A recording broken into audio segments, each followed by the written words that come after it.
পোশাক শিল্প অস্থিরতা এখনো কমন করে যায়নি। অসংখ্য কারখানা বন্ধ করা হয়েছে। বিগত 13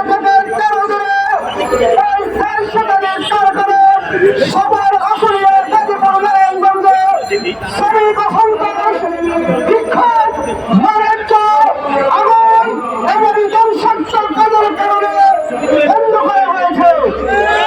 আমরা জাতীয় শ্রমিক ঐক্য এর তীব্র নিন্দা এবং প্রতিবাদ জানাচ্ছি।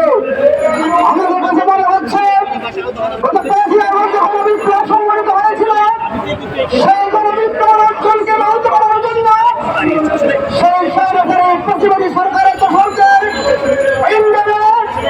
একটি স্তরে পরিকল্পিতভাবে পোশাকের শিল্পকে ধ্বংস করার ষড়যন্ত্র মেতে উঠেছে। আমরা মনে করি পোশাকের শিল্প বাংলাদেশে 40 লাখ শ্রমিকের জীবন জীবিকার একমাত্র জায়গা। বাংলাদেশের বৈদেশিক মুদ্রা আমাদের অন্যতম খাত হচ্ছে পোশাকের শিল্প। এই পোশাকের শিল্পকে ধ্বংস করে ক্ষতি করে বাংলাদেশকে পিছনে ফেলার জন্য ষড়যন্ত্র মেতে উঠেছে। আমাদের কাছে মনে হচ্ছে নেতৃবৃন্দ কথা বলেছেন পোশাক শিল্পকে নিয়ন্ত্রণ করেন। নিয়ন্ত্রণকারী সংস্থা বিজিএমএ একের পর এক বিজিএমএ বৈঠক হচ্ছে।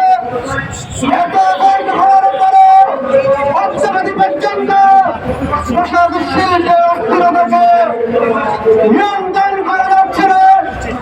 আমরা অনুরোধ করব সরকারের প্রতি, আমরা পত্রিকায় করেছি অস্থিরতা দূরীকরণে বিজেপি যে ভূমিকা পালন করার কথা ছিল তারা সে ভূমিকা পালন করছে না। শনিরা ভূমিকা পালন করছে, তারা সেবা করছে, কিন্তু কারখানা বন্ধ করা হয় তার কোন উদ্যোগ আমরা লক্ষ্য করছি না।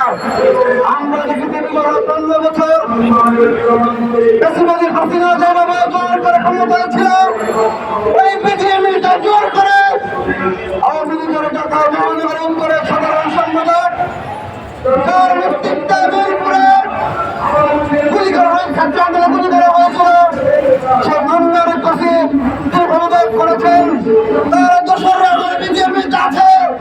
আমাদের কাছে মনে হচ্ছে এই বিজেপিকে স্বাভাবিক রেখে এই পোশাকের শৃঙ্খলতাকে নিয়ন্ত্রণ করা যাবে না। অবিলম্বে সরকার সঠিক তদন্ত করে প্রমাণিত হয় এই বিজেপিকে ভেঙে দিতে হবে। প্রতিবাদীদের দোষর দিয়ে বিজেপি এখনো চলতে পারে না। দ্বিতীয় বহুবছর সংস্থার মালিকরা এখনো মজুরি বাকি রেখেছেন। এটা 50কে ভালোবেসে থাকেন, অবিলম্বে আপনারা শ্রমিকের মজুরি পরিশোধ করে দিন।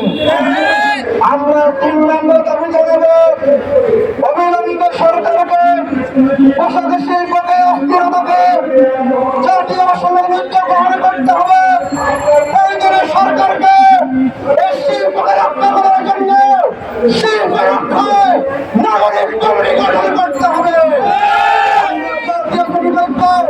সহযোগিতা করবো, প্রয়োজনে আমরা আপনার জন্য পাহারা দিব। কোন দুষ্কৃতিকারীকে আমরা কারখানা আমরা বন্ধ করতে দিব না।